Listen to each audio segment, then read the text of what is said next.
واحد عنده أرض بتاعته وملكه، كان في راجل ساكن قدام الأرض دي، قام أخدها بيركن فيها عربياته وبيستقبل فيها ضيوفه. فجي صاحب الأرض قال له أنا عاوز الأرض بتاعتي. قال له لا مش بتاعتك، واللي أنت طايله اعمله. قال له خلاص أنا هشتكيك في المحكمة. قام الراجل ده راح زور عقود إن الأرض دي تبقى بتاعته، وجاب 2 شهود يشهدوا زور على العقد. وقفوا قدام القاضي، قدم الورق المزور والشهود كمان شهدوا. القاضي قال للراجل المظلوم عندك جرح في الشهود دول؟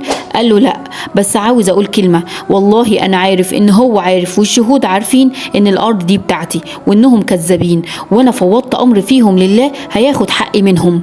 وقام خرج من المحكمة راح يصلي، لأنه عارف إن دعوة المظلوم تسري ليس بينها وبين الله حجاب. ورجع بيته، وهو في البيت سمع دوشة بره جامدة جدا. خرج لقاهم بيقولوا إن الراجل اللي أخد الأرض بتاعته عمل حادثة هو والاتنين اللي كانوا معاه وتوفوا. ولقى زوجة المتوفى جاية بتقول له إحنا مش عاوزين الأرض دي.